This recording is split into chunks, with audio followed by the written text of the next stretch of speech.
या पुणा नाशिक औद्योगिक महामार्गामध्ये बाधित असणाऱ्या शेतकऱ्यांच्या छातीमध्ये धस झालं, त्याचं सर्वात महत्त्वाचं कारण आहे का, पुणा नाशिक औद्योगिक महामार्ग जात असताना या पट्ट्यातील असणाऱ्या शेतकऱ्याला कुणालाही या संदर्भामध्ये विश्वासात घेतलं गेलं नाही किंवा कुठल्याही स्वरूपाची सुनावणी घेतलेली नाही का बाबा या पट्ट्यातनं महामार्ग जातोय. हा मार्ग जात जाताना हा राजकीय इच्छाशक्तीनं प्रेरित होऊन होतोय की काय, नेमकं काय हे अद्यापर्यंत या शेतकऱ्याला समजू शकले नाही. या महामार्गाचा सर्वे करत असताना भूसंपादन कायदा 2013च्या अंतर्गत जरी शेती ज्या ठिकाणी बागायती क्षेत्र आहे, सुपीक बागायती क्षेत्रातून हा मार्ग त्या 2013च्या कायद्याअंतर्गत नेता येत नाही. मग असं असताना देखील ही सर्व बागायती सुपीक जमीन असताना देखील ह्या पट्ट्यातनं हा रस्ता नेण्याचा घाट कशासाठी घातला गेलाय हा देखील अद्यापर्यंत ह्या पट्ट्यातील शेतकऱ्यांना समजू शकलेले नाही. शेतकऱ्यांचा या पट्ट्यातील शेतकऱ्यांचा या महामार्गाला विरोध नाही, परंतु यामध्ये जाणारं जे काही बागायती क्षेत्र आहे हे बागायती क्षेत्र वगळा कमी प्रतीच्या क्षेत्रातून जर महामार्ग जर गेला तर त्याला आमचा विरोध नाही. आणि दुसरा सर्वात महत्त्वाचा विषय असा आहे का या पट्ट्यातील पहिली मागणी काय आहे, जर बागायती क्षेत्र वगळावं.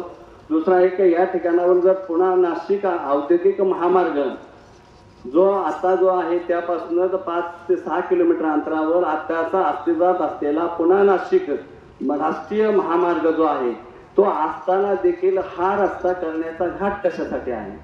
आता नुकताच नाशिक फाटा ते खेड यासाठी 31 किलोमीटरचा रस्त्याचा त्याचं देखील रुंदीकरणासाठी आता जवळजवळ 8,000 कोटीचं टेंडर झालेलं आहे. तोच रस्त्याचं रुंदीकरण जर केलं तर समांतर रस्ता कशासाठी.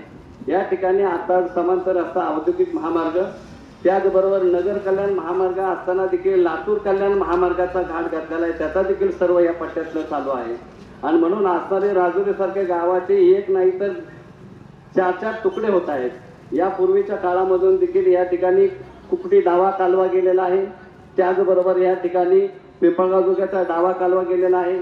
आणि ह्या जे कालवे गेले त्या कालव्यांच्या माध्यमातून चारीच्या माध्यमातून मोठ्या प्रमाणामध्ये ह्या शेतकऱ्यांचं जमिनीचं भूसंपादन झालेलं आहे. आणि म्हणून रेल्वेचा देखील सर्वे या ठिकाणावरला झालेला आहे. आणि म्हणून अशा पद्धतीने शेतकऱ्याचा या पट्ट्यातला असणारा शेतकरी पूर्णतः उद्ध्वस्त होणार आहे. उपजीविकेचं साधन त्याचं या माध्यमातून निघून जाणार आहे. म्हणून पहिली मागणी आहे का पुणा नाशिक महामार्ग जो प्रस्तावित औद्योगिक महामार्ग केलेला आहे तो तात्काळ रद्द करावा आणि तात्काळ रद्द झाल्याची अधिसूचना या राज्य सरकारने त्वरित काढावी. या पट्ट्यातलं भूसंपादन जे काही आहे बागायती क्षेत्र वगळावं अशी या निमित्ताने ही या पट्ट्यातले शेतकरी या ठिकाणी काही उपस्थित आहे या सर्वांची मागणी आहे. त्याचबरोबर या पट्ट्यामध्ये असणारं मग या पट्ट्यातला निमगाव सावा असेल, जातवाडी असेल ही गावं काही जे आहेत म्हणजे ह्या गावामध्ये गेले 50 वर्ष 1970-72 सालापासून जो काही सातबाऱ्यावरती जो शेरा असतोय बागायती जिरायतीचा तर पूर्ण 100% पूर्ण बागायती क्षेत्र असताना देखील त्या सातबाऱ्यावरती जिरायती म्हणून उल्लेख आहे. तर महसूल खात्याने हा शेरा तात्काळ उडवला पाहिजे आणि त्यामध्ये ह्याचाच धागा पकडून जिरायती क्षेत्रातून आम्ही रस्ता नेतो, बागायती क्षेत्र घेत नाही.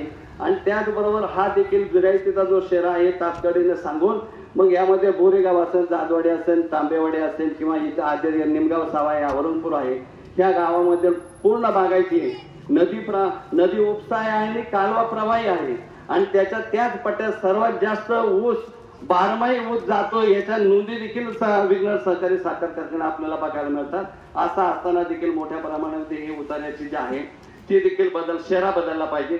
त्याचबरोबर जे काही लोकांना जे सांगितलं जातंय का बाबा तुम्हाला आम्ही मोठ्या स्वरूपात मोबदला देणार का, नोटा मोजता येणार नाही एवढे पैसे देऊ, परंतु या पट्ट्यामध्ये जे रेडी रेकनर आहे तर कोविडचा काळ होता, कोविडच्या काळामध्ये जे काही 1 वर्ष सोडून 3 वर्षाची पाठीमागील जी काही रेडी रेकनरचा रेट आहे त्या पद्धतीने त्याचा मोबदला देणार.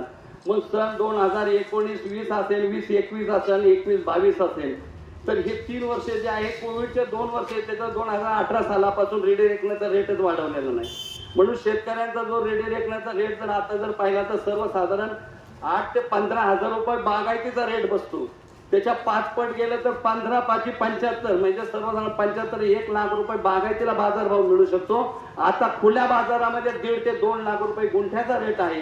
आणि म्हणून शेतकऱ्यांना मातीत घालणारा असा हा आताचा निर्णय झालेला आहे. म्हणून या माध्यमातून आमची सर्वांची मागणी आहे का हा जो काय आता प्रस्तावित केलेला महामार्गाचा आहे तात्काळ रद्द करावा आणि सहानुभूतीपूर्वक हा रद्द करून शेतकऱ्यांना होणारा अन्याय दूर करावा.